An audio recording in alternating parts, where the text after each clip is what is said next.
Gdje prestaje trag, počinje istraga. Ja sam Robert Valdec. Istražite sa mnom mračnu stranu Hrvatske.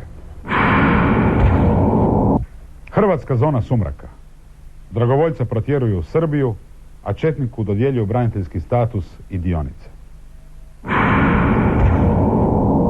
Ništa nas ne smije iznenaditi. Zvala se akcija za bivše Jugoslavije. Mi uvodimo novu. Ništa nas više ne može iznenaditi. Jer doista, nakon priče koju ćete vidjeti nakon reklama, od naše me države više ništa ne može iznenaditi. Hrvatskog dragovoljca danas želi protjerati u Srbiju, a četnik koji je pucao na nas i pred Olujom pobjegao tamo daleko, dobiva iskaznicu branitelja i dionice.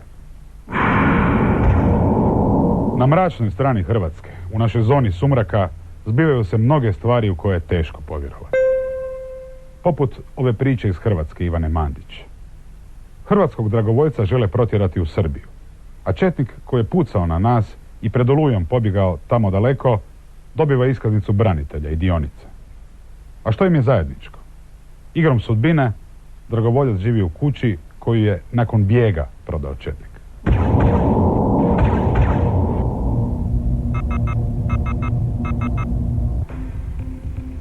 Te 1991. 17-godišnjem je kosovskom Albancu Džavitu Demićiju stigao poziv za JNA. Bilo mu je jasno da ga u tada već takozvanoj Narodnoj armiji čeka sve, samo ne dobro. Preko noći je spakirao najnužnije stvari, oprostio se od obitelji i došao u Lijepu našu da pomogne, kako kaže, napačenoj braći Hrvatima. Obukao sam 1991.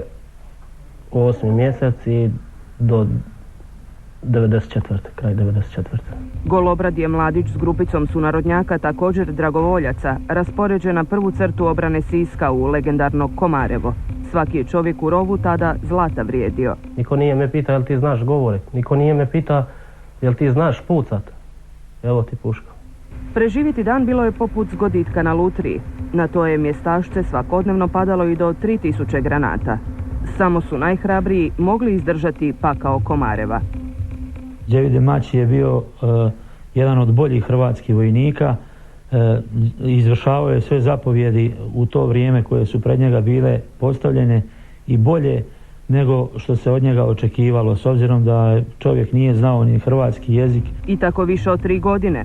Džavit je svladao jezičnu barijeru, no razvojačen je potkraj 94. nakon odluke vlasti da osobe bez hrvatskog državljanstva ne mogu biti pripadnici HV-a. Pozdravio se sa suborcima, misleći da će rastanak biti kratak, da će papire vrlo brzo riješiti i vratiti se u postrojbu. Prevario se. Dane slave i ponosa odavno su mnogi zaboravili. I danas je Džavit stranac u zemlji koju je obranio, u zemlji za koju je bio spreman umrijeti. Nedugo nakon prinudne demobilizacije u Sisku je upoznao Andreju. Započeli su zajednički život. No do dana današnjeg ne može je oženiti jer je stranac bez dokumenata. Bešćutni su birokrati na sve njegove molbe za primanje u državljanstvo odgovarali šturim odbijenicama. Čak i kada je postao otac male Margarete i Adriana. Bez papira se Džavit nije mogao ni zaposliti. Tražio sam jedno radno dozvolo da bi prehrani djecu i ženu. Čovjek koji radi rekao mi je da ako ne možeš prehraniti daj u dom. 4-člana obitelj životari od 1000 kuna socijalne pomoći. Na mjesto da se ja brinem za njih, da radim, ja sam njima na grbaču. Od njegova dolaska u Hrvatsku prošlo je dugih 16 godina. Točno toliko nije vidio obitelj na Kosovu. Ne može ih posjetiti jer nema putovnicu. Ni ocu na pogreb nije mogao otići. Točno toliko čeka da neko piskaralo napokon procijeni da je zavrijedio domovnicu. No to nije najgore od svega. I u 4. mjesec prijeti me deportire van iz Hrvatske. Oni kažu da ćemo tjerati u Srbiju. Protiv njih sam se borio.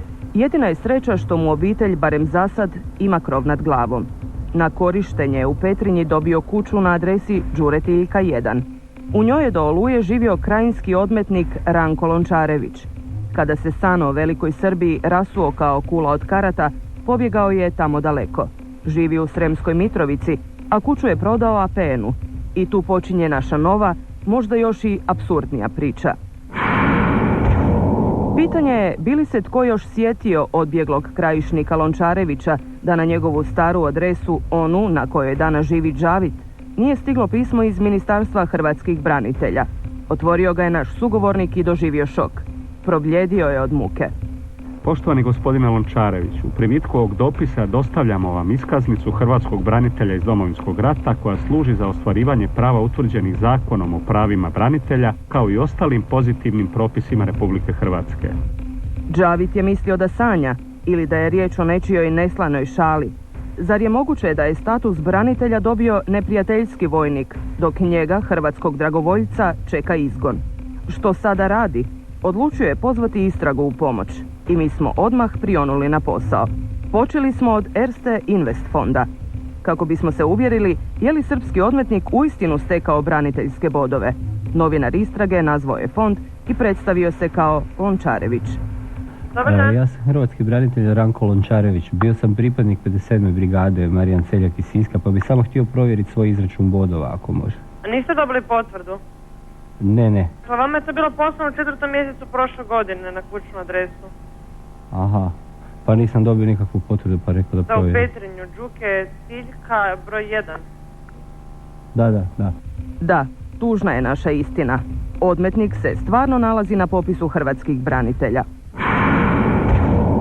Tko je pobogu Lončarevićevo ime proslijedio ministarstvu? Posebno što smo provjerom utvrdili da se dotični, posve očekivano, ne nalazi u evidenciji branitelja u područnim uredima obrane Sisak i Petrinja. Istražujući dalje, doznali smo da se u ministarstvu vodi kao pripadnik 57. brigade Marijan Celjak. Tobože joj je pristupio 26. lipnja 1991. Bilo bi smiješno da nije tragično. 57. brigada naime u to doba nije niti postojala. Postojao je samo 57. samostalni bataljun. Isti onaj u kojem se, da ironija bude potpuna, borio naš nesretni Džavit. Čuvši priču o četniku branitelju, za glavu su se primili zapovjednici iste postrojbe. U Komarevo 26.6. odnosno negdje oko 1.7. nekoliko dana kasnije organizirano, dolazi nas svega 22 čovjeka, dragovoljca koji nismo bili Komarevčani. Među nas 22 i među onim prvim grupama, znači koji su dolazile nakon nas po nekoliko ljudi kako smo nabavljali oružje, toga čovjeka garantirano nije bilo. 1991. godine na Komarevu je bilo jako malo Srba. Mi možemo nabrojiti na prste jedne ruke. I za te sve Srbe mi smo to znali. Da Lončarević ni dana nije nosio odoru HV-a, potvrdila nam je i njegova rođena sestra. I sama je iznenađena glupošću o bratu hrvatskom vojniku. To je izbriška iz Peške kad nije bio poslije. Bio je tu cijelo vrijeme. Da, bio je tu, u okupiranoj Petrinji, u uniformi srpske paravojske. Nastavili smo istragu. Doznali smo da je do agresije Ranko Lončarević radio kao šef sale u sisačkom hotelu Panoniji. Njegove bivše kolege svjedoče da je u vrijeme balvane revolucije počeo naveliko srbovati. Prijetio je da će tenkovi pregaziti Hrvatsku. Kupovala se politika na ćirilici, pa se nosila, pa se čitala javno da se pokaže. A i pričalo se puno o tome. Naša sugovornica, koja zbog ratnih trauma ne želi otkriti identitet, svjedoči da je Lončarević u travnju 1991. netragom nestao. Odmah se pridružio odmetničkoj bandi. Gotovo 3 mjeseca prije nego što je tobože pristupio tada nepostojećoj 57. brigadi.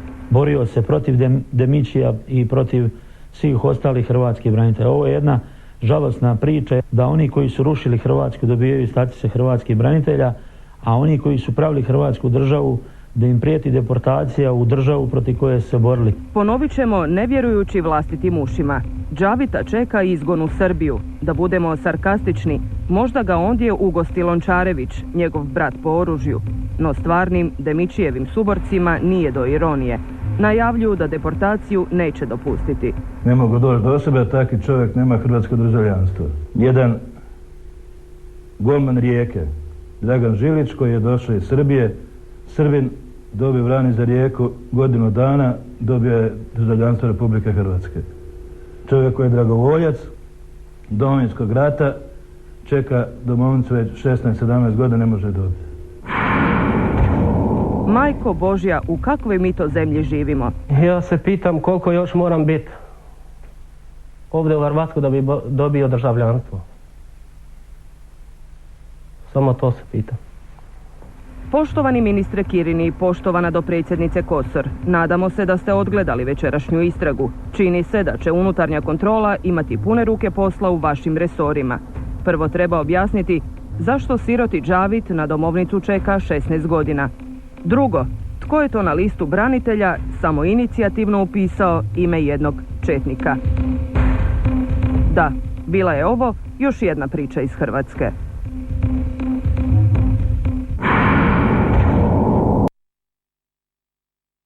Nacija udruga proisteklih iz Domovinskog rata Sisačko-moslavačke županije jutros je organizirala miran prosvjed u Petrinji ispred kuće Džavida Demičija, 36-godišnjeg hrvatskog branitelja koji već 14 godina čeka hrvatsko državljanstvo. On je s Kosova došao braniti Hrvatsku te sada želi u njoj i ostati zajedno sa svojom obitelji. No 14 godina traje bezuspješno podnošenje zahtjeva, a potkraj ožujka prijeti mu i deportacija. Njegovi suborci od ministrice hrvatskih branitelja traže da se Demičijev status hitno riješi jer na državljanstvo ima pravo zbog sudjelovanja u obrani Hrvatske. Najavili su i da će ispred kuće dežurati naoružane straže koje će se brinuti da Demičija nitko ne deportira. U Petrinji miran prosvjed ispred kuće Džavida Demičija. 36-godišnji hrvatski branitelj već 14 godina bezuspješno traži hrvatsku domovnicu.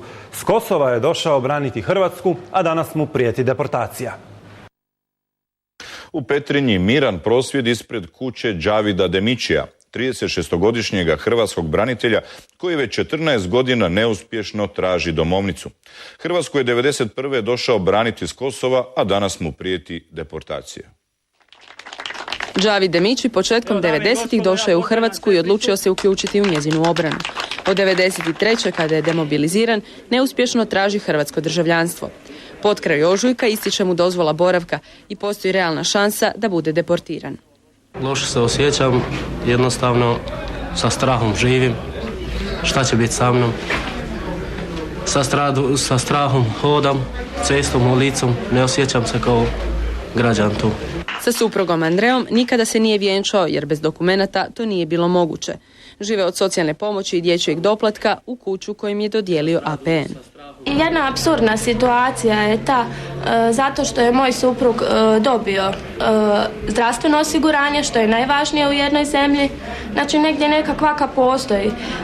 Dobio je zdravstveno osiguranje, preuzeo je kuću, dobio je, znači ne može dobiti jedno državljanstvo. Džavitovi suborci donijeli su im pomoć u namirnicama i higijenskim potrepštinama, te uz to od MUP-a i ministrice hrvatskih branitelja odlučno zatražili rješavanje Džavitova statusa. Članak 12 kaže da u hrvatsko državljanstvo može primljen biti svatko koji ima zasluge za Hrvatsku, a ovaj čovjek ima zasluge za Hrvatsku. U MUP-u kažu da je Demiči službeni zahtjev za državljanstvo podnio u siječnju 2004. pozivajući se na članak 8. Zakona o hrvatskom državljanstvu. Izdano mu je rješenje o zajamčenju primitka u državljanstvo, ali je on morao zatražiti ispis iz popisa državljana Republike Srbije. No kako Demiči traži da mu se državljanstvo dodijeli po novoj pravnoj osnovi, članku 12, jer je bio hrvatski branitelj, MUP u siječnju ove godine od Ministarstva branitelja traži mišljenje o postojanju interesa za njegov primitak u hrvatsko državljanstvo.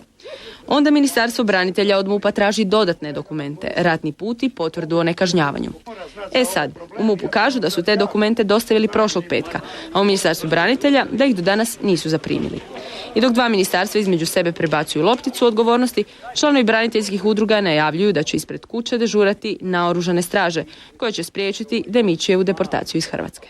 Primili smo i reakciju Ministarstva branitelja. Priznaju da je zapelo u slanju dokumenata između dvaju ministarstava. Točnije, MUP nije Ministarstvu branitelja dostavio potpunu dokumentaciju o ratnom putu gospodina Demičija i novu potvrdu o nekažnjavanju, pa ne mogu dati mišljenje o njegovu primitku u hrvatsko državljanstvo.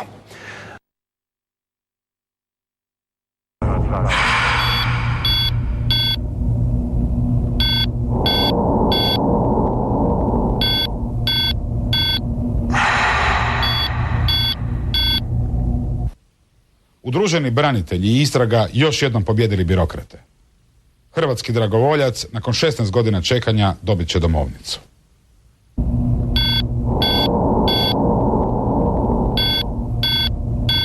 Udružena s hrvatskim braniteljima s Banovine, istraga je izborila još jednu pobjedu nad birokracijom. Samo koji dan, sad već možda samo nekoliko sati, dragovoljca Džavita Demičija dijeli od trenutka kada će u rukama držati rješenje o hrvatskom državljanstvu. Nakon punih 16 godina čekanja bit će mu uručena domovnica. Za našu je redakciju pohvalno što je konkurencija pokušala preoteti priču istrage. Znači da je moja kolegica Ivana Mandić pogodila temu. No za njih nije nimalo pohvalno što su pokušali izvrnuti priču iz nekih svojih čudnih interesa. Ma neka su. Vi znate što je istina.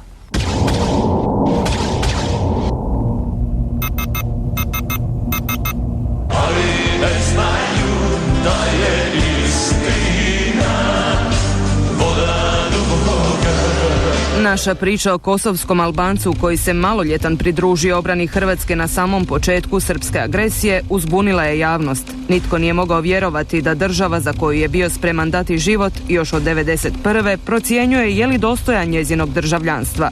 Što više, prijetio mu je i izgon u Srbiju, zemlju od čijih nas je Hordi obranio. Sramota.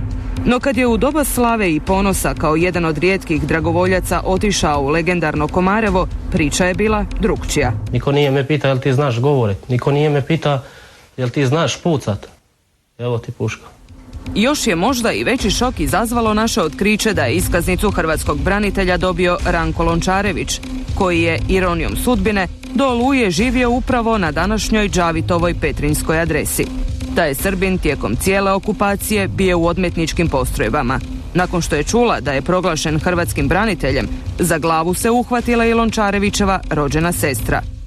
To je izbrišta iz Peške kad nije bio poslije. Bio je tu cijelo vrijeme. Nakon priloga o dragovoljcu bez domovnice kojem prijeti deportacija i četniku s braniteljskim bodovima, istragin sandučić elektronske pošte bio je zatrpan vašim protestnim pismima. Apsolventi s Pravnog fakulteta u Splitu najavili su da će pokrenuti online peticiju za Đavita, a branitelji da će zbog Lončarevića javno spaljivati svoje iskaznice. Istraga je pak zajedno s Đavitovim bivšim suborcima odlučila organizirati posjet njegovoj obitelji. S obzirom da 4-člana obitelj Demići živi od 1000 kuna socijalne pomoći, nije se došlo praznih ruku. Jedan obični posjet na kraju se pretvorio u nešto sasvim drugo. No krenimo redom. Dok smo se jutra s Đavitovom braćom po oružju, njih 70-ak, mahom glumaca iz naših ratnih rekonstrukcija, našli pred spomenikom Petrinjcima poginulima u Domovinskom ratu. Zapalili smo svijeće herojima koji se okreću u grobu zbog onog što danas prolazi njihov suborac, kojeg su od milja zvali Johnny. Nakon nekoliko minuta u tišini i molitvi, krenuli smo u nenajavljeni posjet Đavitu. Ugledavši dečke s kojima je nekada stajao u rovu, Đavitu su zasuzile oči. Hvala svima koji ste došli da mi daju potporu. Hvala svima. No takvo okupljanje nije moglo proći nezamijećeno. Još na putu do njegove kuće pridružili su nam se i kolege iz drugih medija.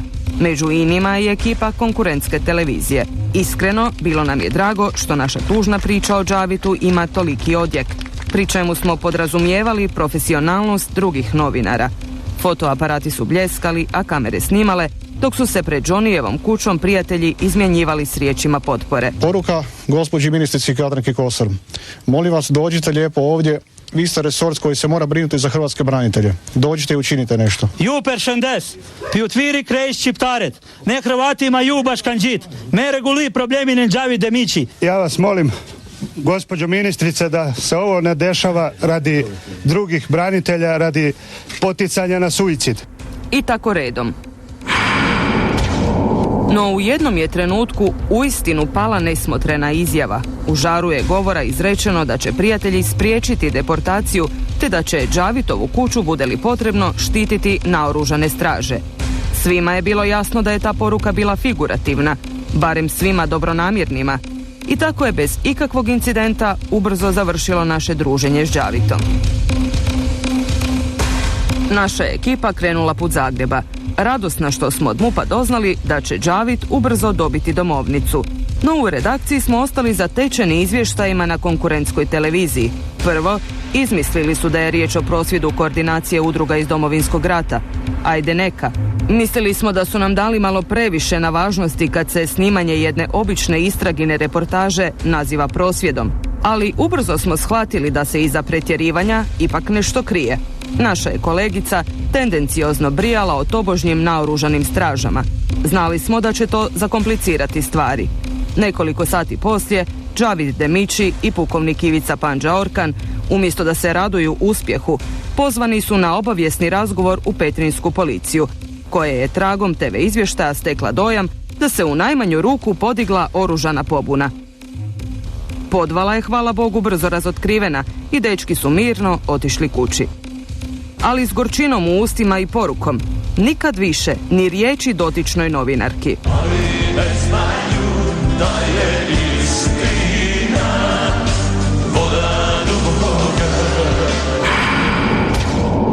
Džavid je presretan što će kad dobije domovnicu napokon moći normalno živjeti. Riješio problem prvog da se zaposlim, da mogu se brinuti za ovaj obitelj koji sad ima.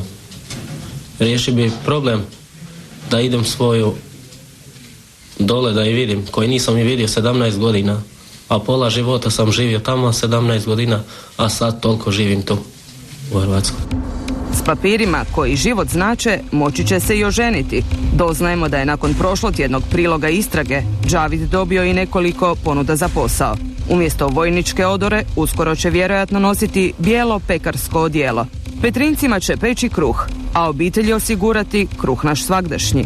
No vratimo se i antijunaku naše priče, odmetniku Ranku Lončareviću, kojeg je država okitila braniteljskim statusom i bodovima. Obratilo nam se Ministarstvo branitelja. Potpredsjednica vlade i ministrica Jadranka Kosor, koja je također skandalizirana dodjelom statusa hrvatskog branitelja pripadniku srpskih paravojnih formacija, uputila je dopis ministru obrane sa zahtjevom za žurnom istragom o ovom slučaju. No to nije jedino što traži potpredsjednica. Kao i zahtjevom za ponovnom provjerom svih podataka u jedinstvenom registru hrvatskih branitelja, koji su u nadležnosti Ministarstva obrane. Ups, golem je to posao. Biće zanimljivo vidjeti kakvi se još opskurni likovi ala četnik Ranko skrivaju u registru. Da, bila je ovo još jedna priča iz Hrvatske.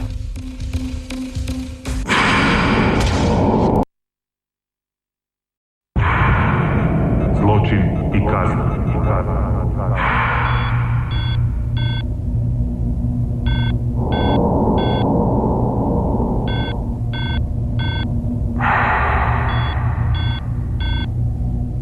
Hrvatski dragovoljac Džavid Demići napokon je nakon 16 dugih godina dobio državljanstvo zemlje za koju se borio. Slavio je u našoj redakciji. Priča iz Hrvatske koja je podigla naciju na noge završila je happy endom. Udružena s hrvatskim braniteljima s Banovine, istraga je izborila još jednu pobjedu nad bešćutnom birokracijom. Ovog je tjedna dragovoljac Džavid Demići nakon 16 godina čekanja dobio rješenje o hrvatskom državljanstvu. Džavid je u redakciji istrage otvorio šampanjac i proslavio sretnu vijest. Pozdravlja konkurenciju koja se pokušala kititi tuđim perjem.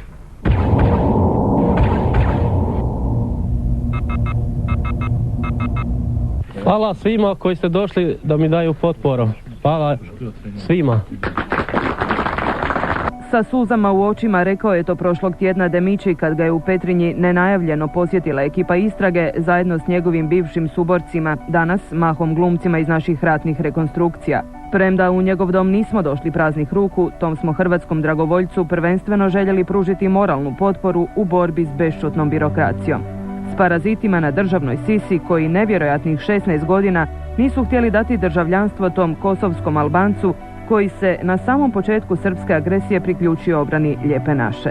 Juper šendes, piutviri krejš čiptaret, ne Hrvatima jubaš kanđit, me reguli problemi ne Džavid Demići. Bez papira nije se mogao zaposliti, čak se niti vjenčati sa Siščankom Andreom, premda su dobili i kćer i sina.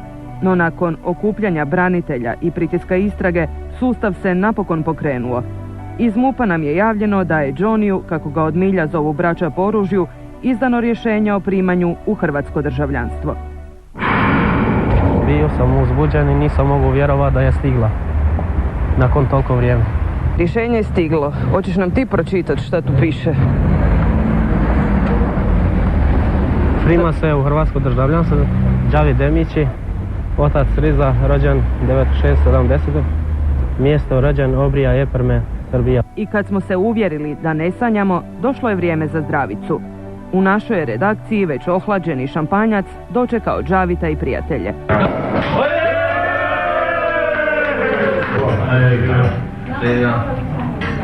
Budi građani Hrvatske onako kakav si bio dragovoljan. Zahvaljujemo istragu Nove TV koja prvo je krenula moj problem na javnost. Zahvaljujemo mojim suborcima. Što prvo slijedi? Slijedi da idem dole da i vidim svoje rodbine koje nisam vidio već 17 godina, pa da se vraćam opet ponovo ovdje i živjeti kao čovjek, da se zaposlim. Čekaj, ima još jedna stvar, ja znam što Andreja hoće čuti. I naravno da se vjenčam nakon toga već dugo čekanje. Ne zna se tko je bio uzbuđeniji, Džavit, ja ili njegovi suborci.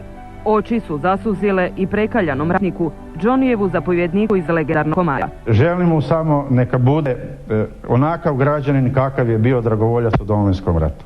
Vjerujem da će i ponosno domovnicu držati isto kao i spomenicu Domovinskog rata. Iako je s nama nazdravio u Džonijevu čast, HSP-ov saborski zastupnik Peo Trgovčević nije želio govoriti u kameru. Rekao je da je tu kao prijatelj i Petrinjac, a ne kao političar. Zamolio me je da i ne otkrijem kako je pomogao Džavitu. Ma to je sitnica, kaže. No istraga mu neće ispuniti molbu. Neka se zna. Čim je doznao da je stiglo rješenje o državljanstvu, Trgovčević je otrčao Džavitu i dao mu 3000 kuna za poslovično enormne administrativne troškove. Džavit se od srca zahvaljuje i skupini apsolvenata Pravnog fakulteta u Splitu. Predvođeni hrabrom Majom, oni su potaknuti našim reportažama na adrese Ministarstva branitelja i unutarnjih poslova odaslali 100-tinjak protestnih mailova. Čak su ukanili pokrenuti i online peticiju. Jako me pogodila njegova priča. Žalosno je što se na ovaj način moralo sve to dogoditi u jednoj demokratskoj državi. Ni splitski apsolventi nisu mogli sakriti oduševljenje što je problem napokon riješen. Ponosni su što su i sami pripomogli borbi za pravdu. Za kraj bih poručila da svijet ostaje na mladima i da mladi trebaju reagirati, a Džoniju veliki pozdrav. Da, bila je ovo još jedna priča iz Hrvatske, ovog puta s happy endom. Da ih je barem više takvih.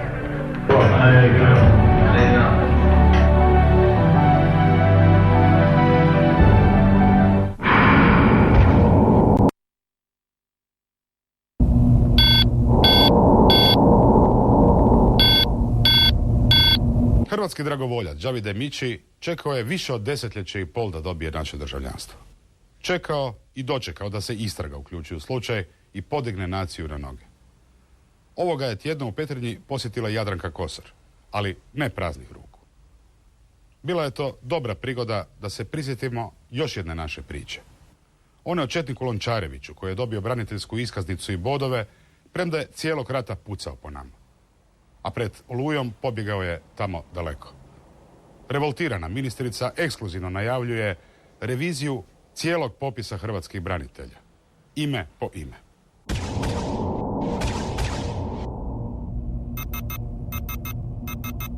Poruka gospođi ministrici Jadranki Kosor.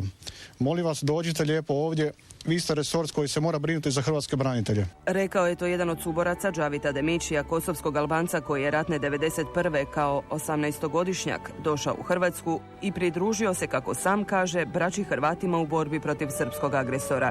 Poziv ministrici branitelja da posjeti Demićija upućen je kad je Džavita nenajavljeno posjetila ekipa istrage predvođena njegovim prijateljima i suborcima koji su mu došli dati potporu u njegovoj 16 godina dugoj borbi s bešćutnom birokracijom. Hvala svima koji ste došli da mi daju potporu. Hvala svima. Unatoč braniteljskom statusu koji je ostvario 4-godišnjim stažem na prvoj crti obrane Siska u legendarnom Komarevu, unatoč tome što 14 godina živi s Hrvaticom Andrejom s kojom ima 2 djece, Džavit nije mogao dobiti državljanstvo. U travnju mu je prijetila i deportacija u Srbiju.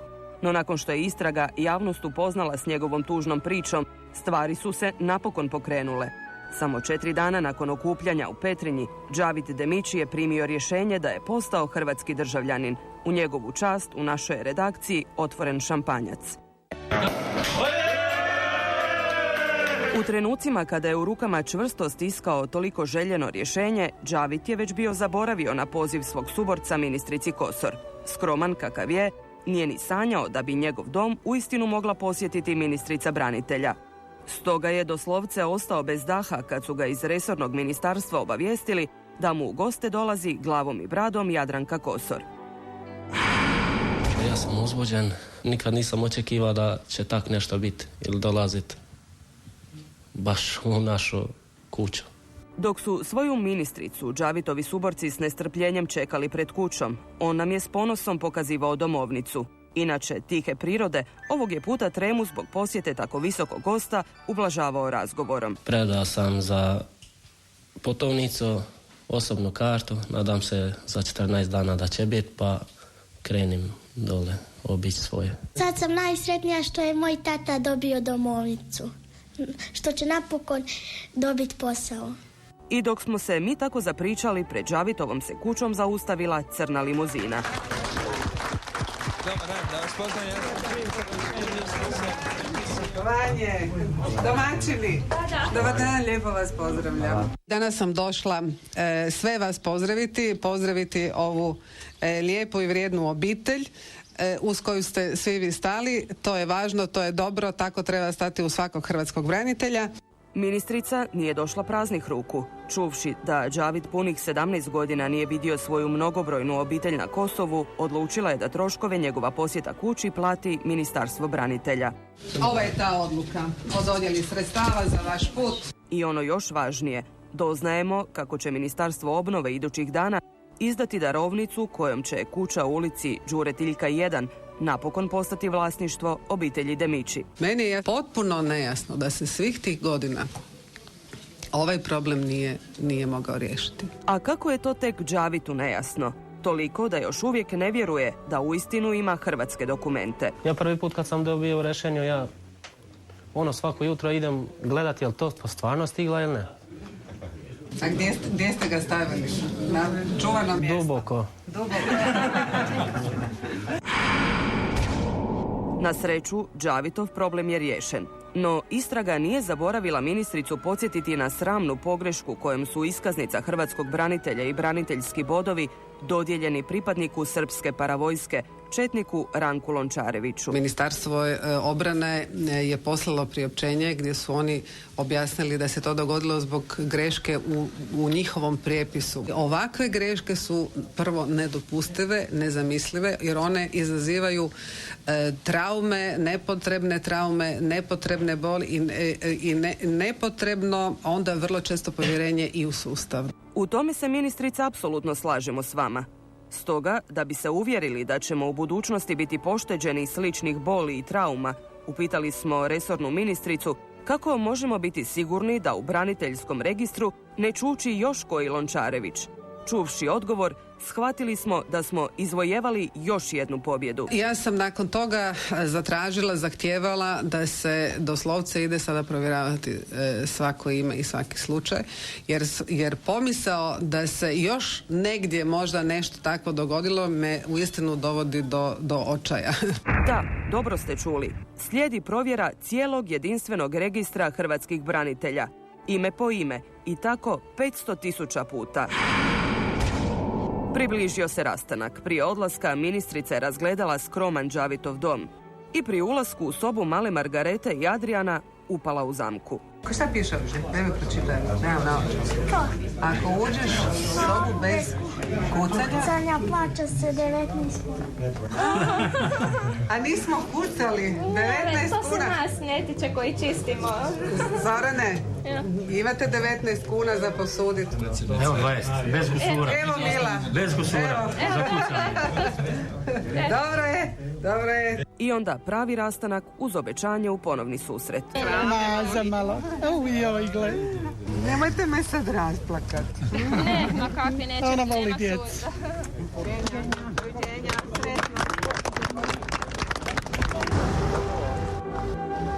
Kad su se svi razišli, bilo je vrijeme da konačno postavim pravo žensko pitanje. Andrea, je li te Džavit zaprosio? Kleknuo mi je na krevet i zaprosio me, to je to. Čekaš dugo na to? Pa 14 godina smo mi zajedno i pa vrijeme je da i to se napravi. U trenucima dok gledate ovu reportažu, Džavid se već sprema za put na Kosovo. Prvi put u 14 godina bit će na nekoliko dana odvojen od voljene Andreje, Adriana i Margarete.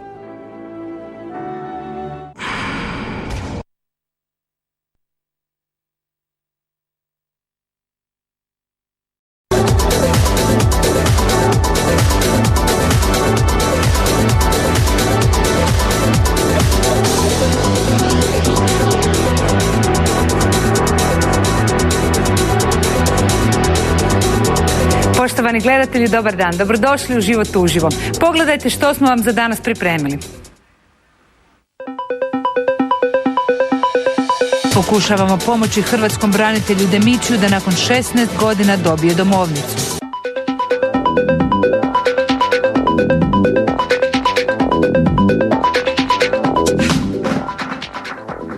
Jučerašnji prosvjed članova koordinacije udruga proisteklih iz Domovinskog rata Sisačko-moslavačke županije potaknuo je pitanje zašto Džavid Demići ne može dobiti hrvatsko državljanstvo iako je od početka Domovinskog rata sudjelovao u obrani Hrvatske. Džavid Demići u Hrvatsku je s Kosova stigao početkom 90-ih. Priključuje se Hrvatskoj vojsci u kojoj do 93. kada je demobiliziran. Od tada, kaže, neuspješno traži hrvatsko državljanstvo. Danas ima 36 godina i živi u Petrinji s nevjenčanom suprugom Andreom i njihovo 2 djece. Svi osim Džavita imaju hrvatsko državljanstvo, a njemu pod kraj ožujka ističe dozvola boravka i prijeti deportacija u Srbiju. Loše se osjećam, jednostavno sa strahom živim.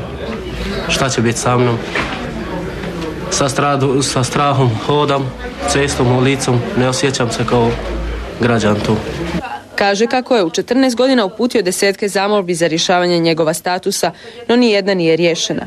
U Ministarstvu unutarnjih poslova dobio je rješenje o zajamčenju primitka u hrvatsko državljanstvo, a on se morao ispisati iz državljanstva Republike Srbije.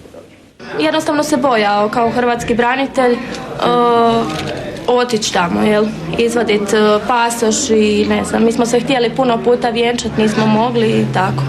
Novi zahtjev za državljanstvo se tražio je prema članku 12 Zakona o hrvatskom državljanstvu, a ta procedura još traje. Potporu Džavitu i njegovoj obitelji nesebično su pružili i njegovi suborci koji su donijeli pomoć u namirnicama i higijenskim potrepštinama.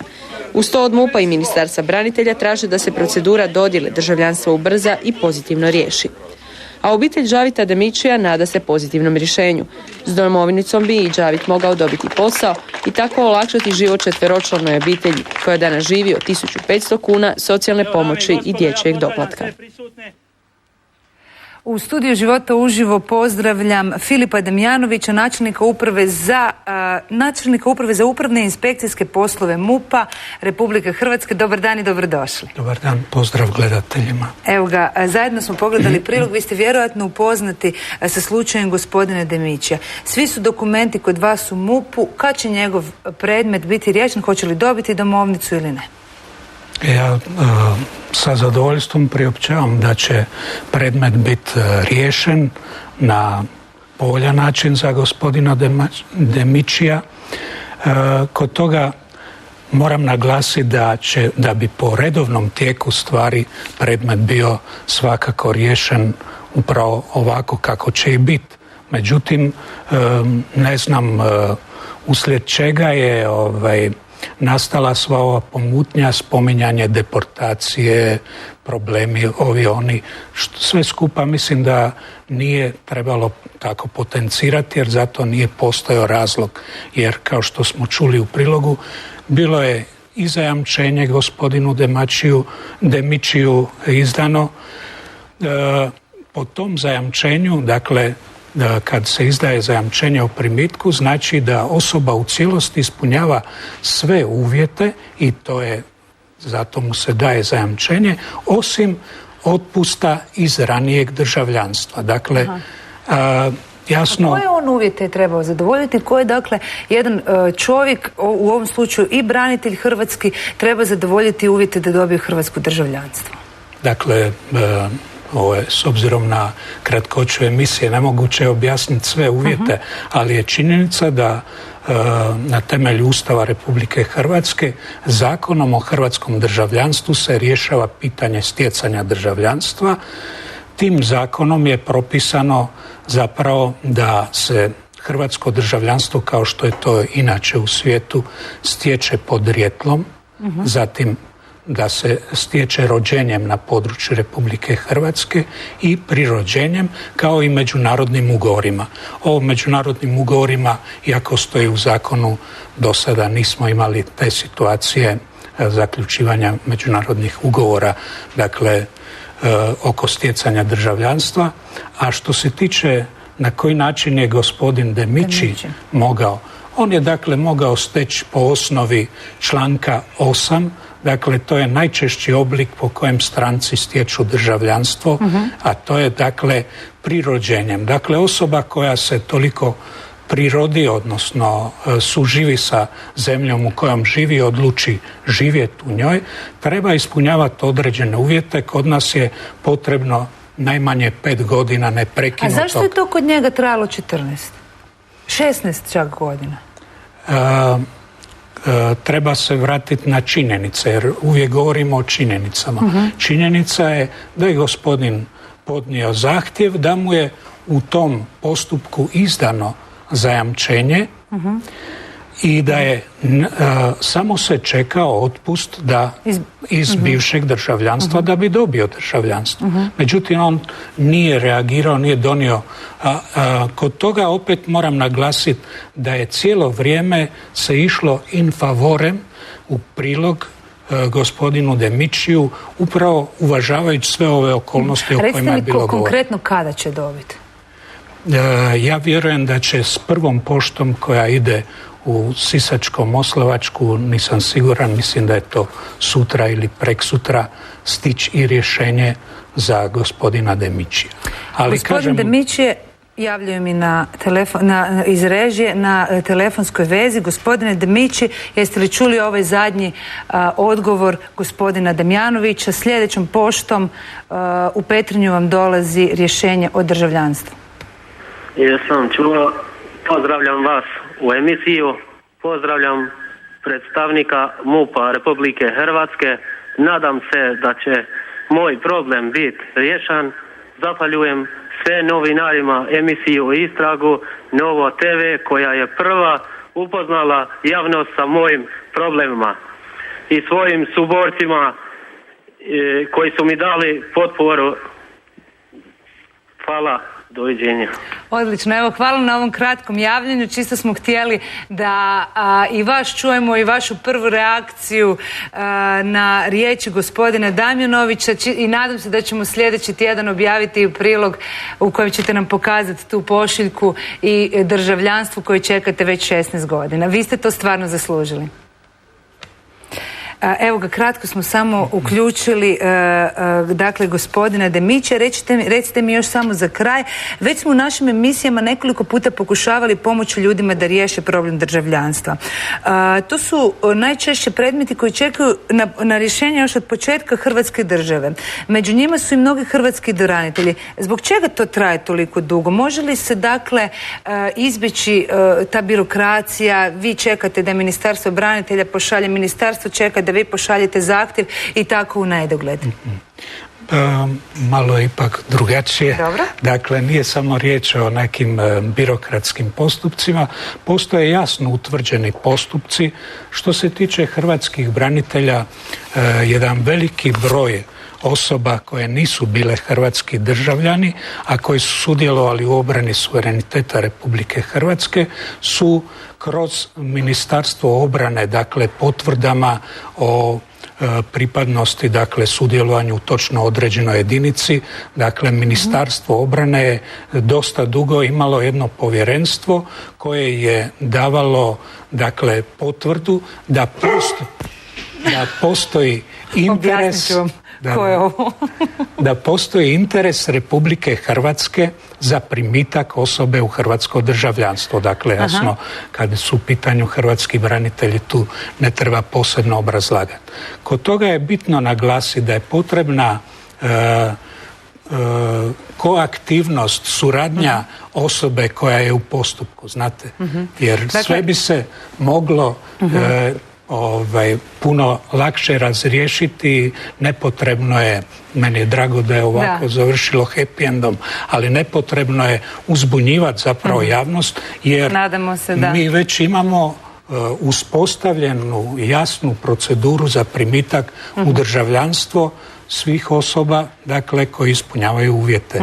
Evo, meni je drago da je slučaj gospodina Demića riješen i da prvom poštom se, dakle, pakira potvrda o njegovu državljanstvu. Hvala što ste nam malo pojasnili stvari kako se do državljanstva dolazi i što je konačno ovo riješeno. Hvala na gostovanju u Životu uživo. Hvala vama.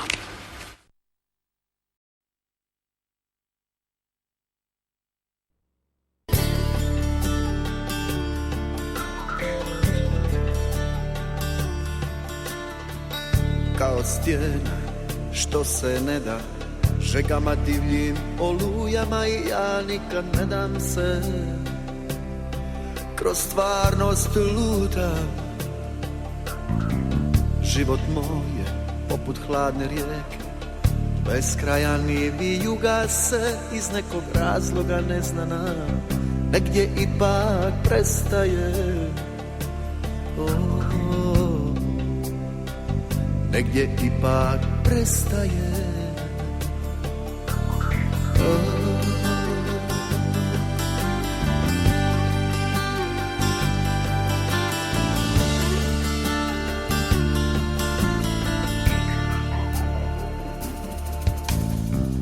Nisam sudac, ani mudrac, teško nosim to kamenje, to breme sjećanja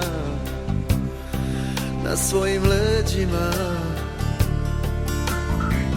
Gdje god dođem, kud god prođem, već je netko odlučio u ime onoga što nas je stvorio.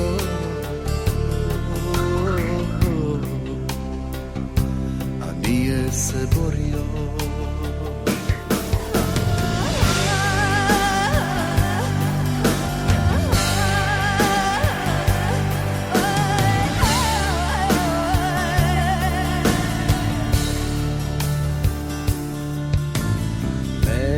Izdat ja Boga nikada, neću gasit sunce koje s neba sja,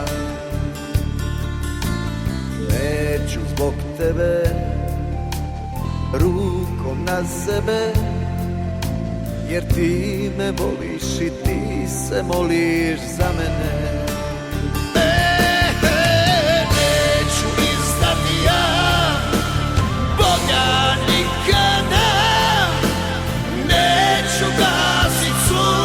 Koje s neba sja,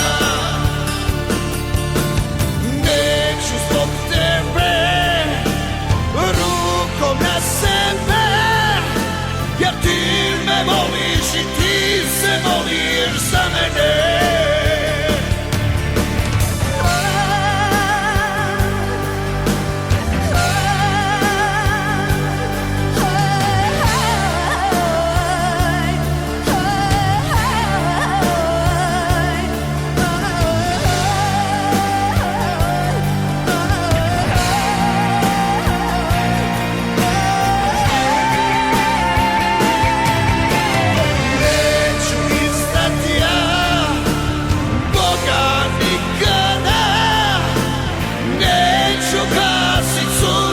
Koje s neba sja,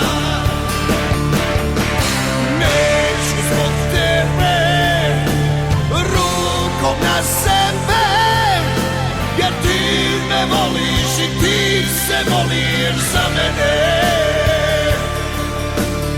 Neću izdat ja Boga nikada, neću gasit sunce koje s neba sja.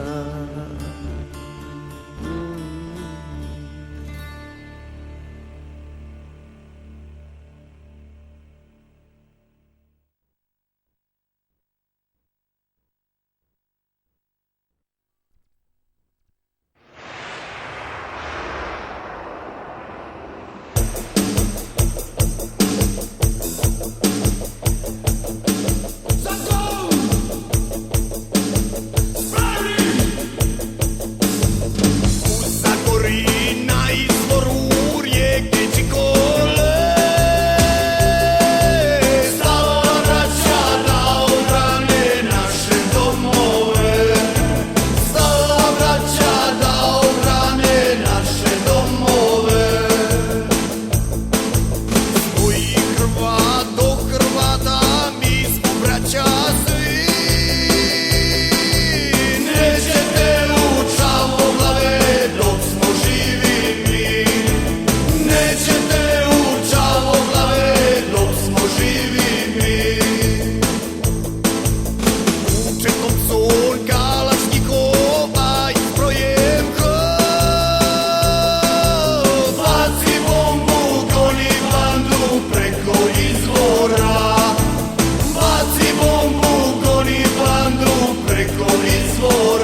više nikada.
sveto je, iako život tako prođe, ponosan pred Boga dođe. Gdje god da te život nosi, uvijek moraš znati ko si gdje. Geni, geni kameni, vatra gori u meni. Ej, geni, geni kameni, takvi smo mi rođeni. Geni, geni kameni, vatra gori u meni. Ej, geni, geni kameni, takvi smo mi rođeni. Uzmi ili ostavi.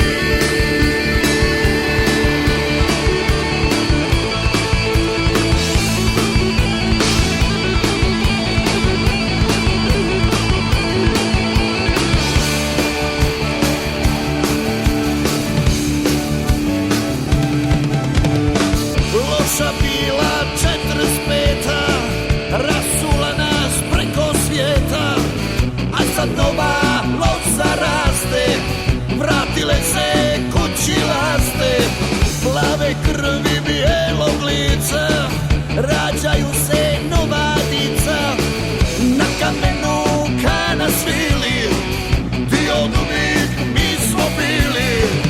Gdje god da te život nosi, uvijek moraš znati ko si gdje. Geni, geni kameni, vatra gori u meni. Ej, geni, geni kameni, takvi smo mi rođeni. Geni, geni kameni, vatra gori u meni. Ej, geni, geni kameni, takvi smo mi rođeni. Geni kameni.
metropojan ga povijen u štima ton vjen, Berisha vjen, Bekim Berisha.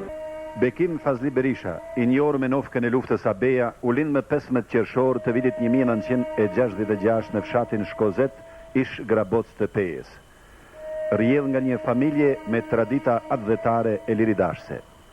Shkollimin fillor e mbaroi në vendlindje, ndërsa shkollën e mesme ekonomike dhe atë të artit në Pej. Në vitin 1988, Bekimi largohet nga Kosova dhe vendoset në Kroaci. Atje punoi edhe si punëtor krahu, vetëm për të mbajtur familjen e vet. Ndërkohë, vijoi studimet në Fakultetin e Hotelerisë në Opati.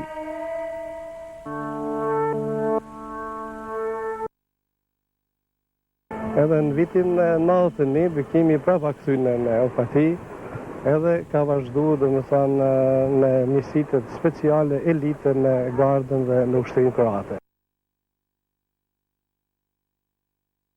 Pa ja bi znate, branio bi Hrvatsku i tako, vidim ja po govoru da je on stranac, nisam znao da je Albanac.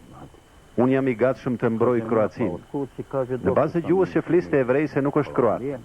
Thotë se është shqiptar i Kosovës dhe vjen vullnetarisht nga Holanda. Unë i tregoj se jam komandant i aradhës vullnetare kroate. Këtu është rrezik dhe mund të marrësh ndonjë plumë në kokë ose nëse ke fat mund të shtosh. Ai më thotë, unë pikrisht dua të luftoj për ta mbrojtur Kroacinë në linjën e parë të frontit. Duke mos më dhënë afat për të menduar më shumë, e marr në brigadën time në Komarev. Ky ishte vendimi im më i mençur gjatë tërë luftës. To mi je bio najsretniji trenutak, odnosno najpametnija odluka u tom ratu.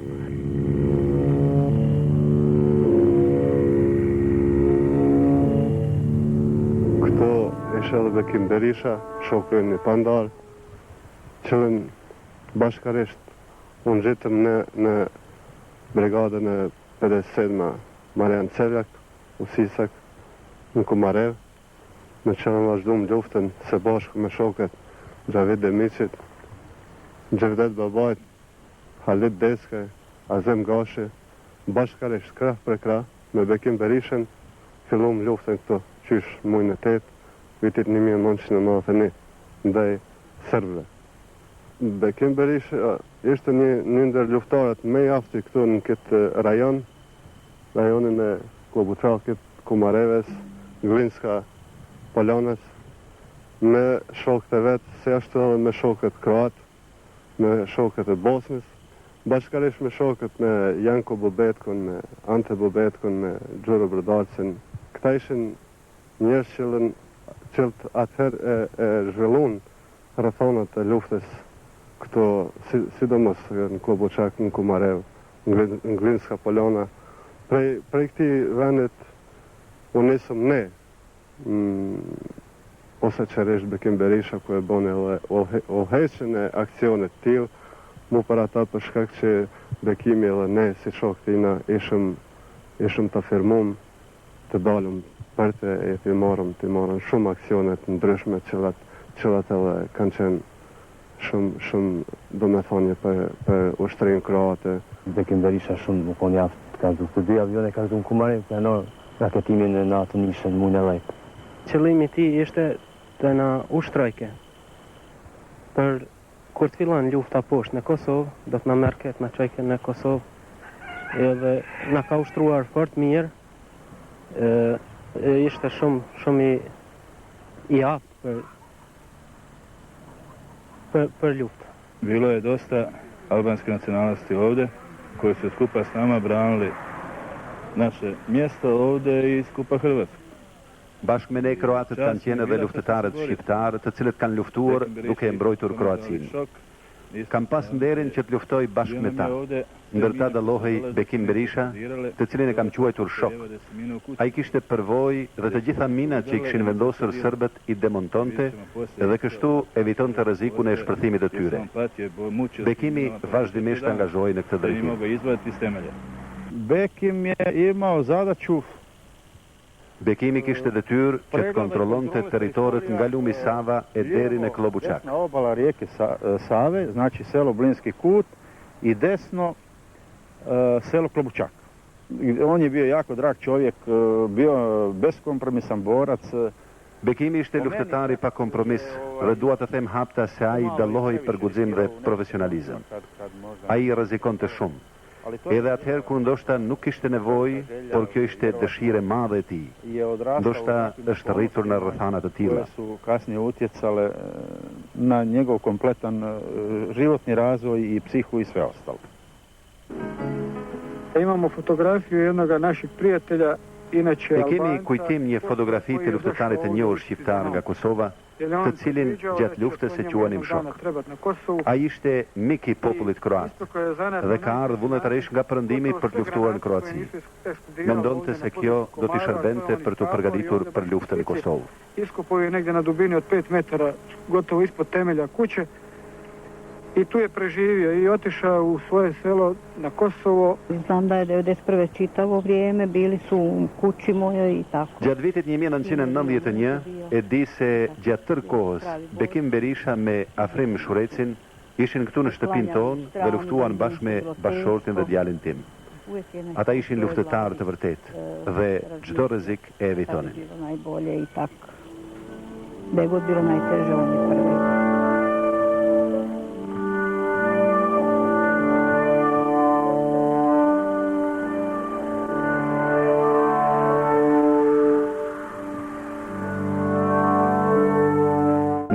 Ish bashkëluftëtarët e Bekim Berishës kemi arritur të sigurojmë xhirime ekskluzive nga periudha e luftës në Kroaci e Bosnjë e Hercegovinë në maj të vitit 1992, ku Bekimi flet për një ekip të huaj televiziv. This boy, nothing in hand, and now Slavonski Brod is free. Këto zona që po i shihni janë të lira që nga dje në mbrëmje, ndërkaq sonte ka ora 21 do të shkojmë në pjesë të tjera dhe do t'i lirojmë edhe ato. Shikoni këtë kapel të çetnikëve me 4 shkronja S, ka kanë qenë ushtarët e Arkanit, por ne ata i kemi larguar dhe nuk janë më këtu. Ne kemi luftuar me ta dhe më nuk janë. Nuk ka më çetnik. Now look, which mean forest this from one Chetnik from Arkham. No, and my friend help. So, which have we Chetnik? This hurts. It's home. Kjo shtëpi ka qenë rrethuar nga të gjitha anët, por nuk është më. Tani është e lirë. Këtu mund të shihni se çka ka ndodhur në këtë shtëpi. 3 vetë kanë qenë këtu, por që mbrëm në orën 9 nuk janë më.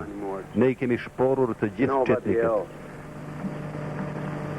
Only people which living here, which all life work to have one home.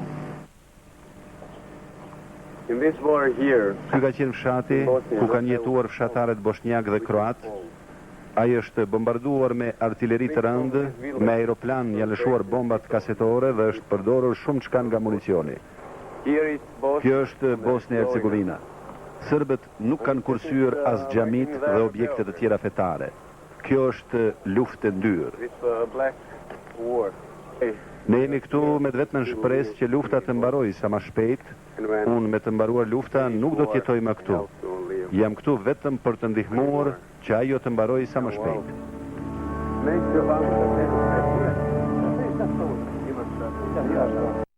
Ajo që ka fascinonte Abeja ka qenë se ai ka qenë plot I vetëdijshëm. Plot I vetëdijshëm. Ka qenë misionar I idejës vetë për Kosovë. Në intervistën që ai e ka dhënë 95 në gazetën Panorama, këtu unë e kam intervistu. Ai thotë që mas shumë ti edhe mbajo që Kosova edhe kështu edhe ashtu nuk mund ta shmang luftën, e derisa e shtyhet kjo lufta.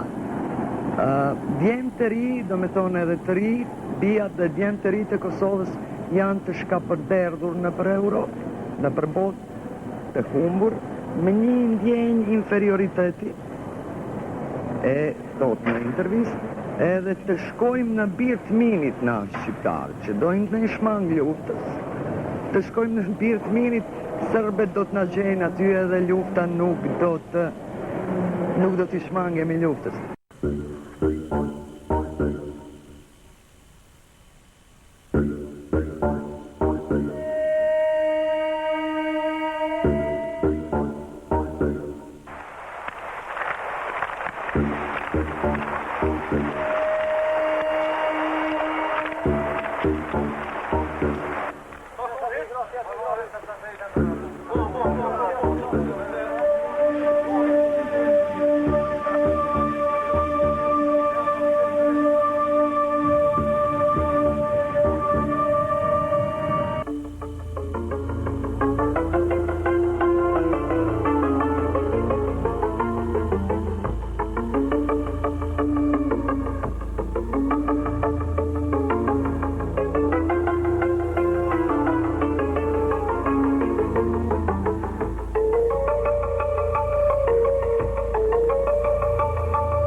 Në verë të vitit 1998. It's my homeland and I burn here and I will die here. Unë kam lindur në këtë trull dhe jam I gatshëm që të flijoj jetën për lirinë e tij.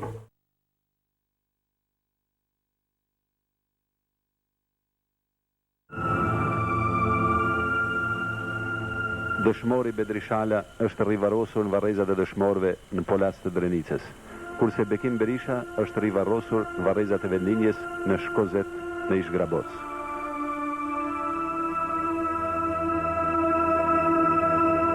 Këto janë disa nga dokumente dhe gjesendet që kanë mbetur kujtim për familjarët dhe bashkëluftëtarët e Bekim Berishës e të Bedrishales.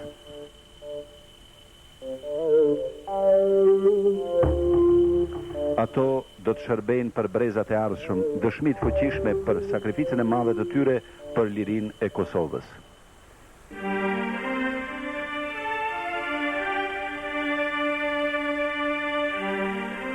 Për meritat I jashtëzakonshme në luftë, shtabi I përgjithshëm I ushtrisë shërimtare të Kosovës, Bekim Berishën dhe Bedrishalen I gradoi general major. Bashkëluftëtarët e përgëzojnë brigadën 134 të ushtrisë së çlirimtare të Kosovës me emrin e Bedrishales, të cilin e mbajti me krenari gjatë e pas luftës. Ndërkaq emrin e Bekim Berishës e mban me krenari Batalioni I Transportit e Komandës së Logjistikës të Trupave të Mbrojtjes Kosovës, kurse atë të Bedrishales Batalioni I Furnizimit të këtyre trupave. Emrat e tyre I mbajnë edhe shumë sheshe e shkolla në mbar Kosovën. Janë ngritur edhe labidar të përjetësisë së veprës së tyre. Landi! Landi!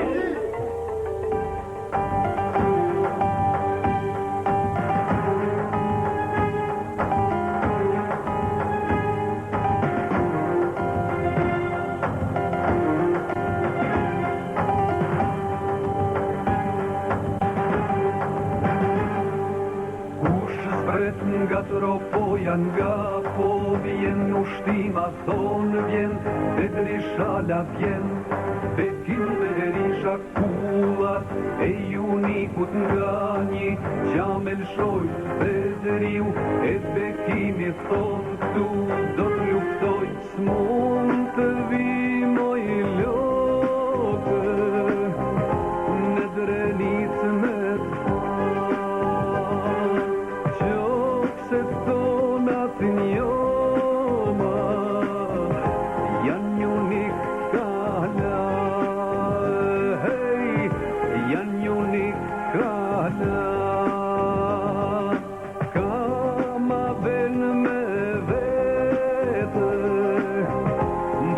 Djallëri